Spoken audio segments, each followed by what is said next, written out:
Hello बच्चों, let's see the question. The question says, in the following questions, a statement of assertion A is followed by a statement of reason R. हमें एक assertion statement और reason statement दिया गया है.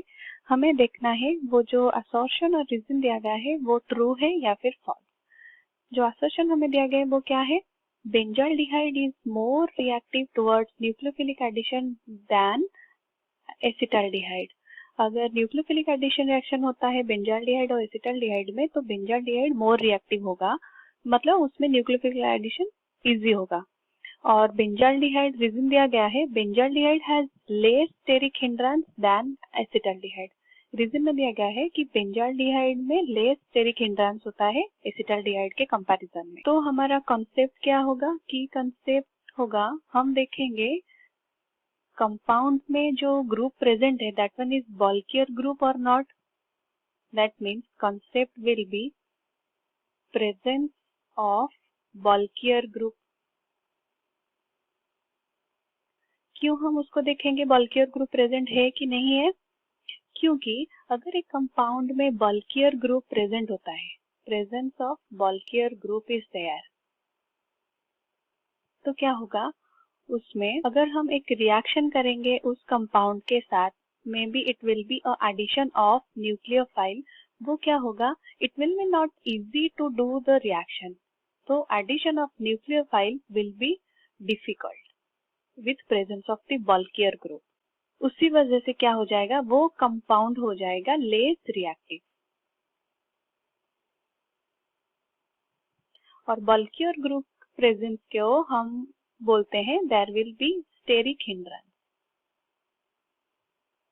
अभी हम देखते हैं हमें जो कंपाउंड्स दिया गया है वो क्या क्या है. एक है बेंजाल्डिहाइड, मतलब this is the phenyl ring, उसके साथ aldehyde C double bond O bond H and acetaldehyde, acetyl में CH3 C double bond O bond H. यहाँ पर हम देख सकते हैं in the case of benzaldehyde, यहाँ पे एल्डिहाइड के साथ there is the presence of a phenyl ring जो कि है एक bulkier group. There will be a presence of bulkier group which is a phenyl ring. Phenyl ring.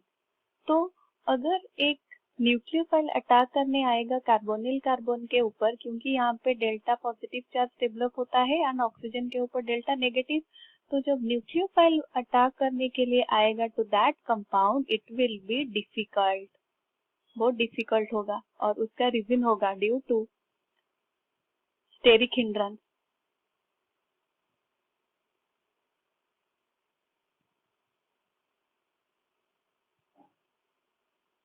मतलब ये जो बेंजाल्डिहाइड होगा वो क्या होगा? न्यूक्लियोफिलिक एडिशन रिएक्शन के लिए लेस रिएक्टिव होगा. In the case of acetaldehyde यहाँ पे कौन सा ग्रुप प्रेजेंट है? There is a presence of methyl group. तो यहाँ पर जो न्यूक्लियोफाइल अटैक होगा इट विल बी इजी. अगर न्यूक्लियोफाइल इजी होगा there will be no steric hindrance, तो मतलब ये क्या हो जाएगा? ये जो कंपाउंड होगा मोर रिएक्टिव होगा. हमें दिया गया है असर्शन में कि benzaldehyde is more reactive, but हमने यहाँ पे देखा benzaldehyde is less reactive due to steric hindrance, तो ये हुआ हमारा फॉल्स. और रीजन में भी दिया गया है benzaldehyde has less steric hindrance, but due to presence of phenyl ring वो ज्यादा स्टेरिक हिंड्रेंस दे रहा है. तो हमारा जो रीजन है वो भी रॉन्ग है. अगर both assertion and reason are false, then we should choose option 4. I hope you understood it well. All the best.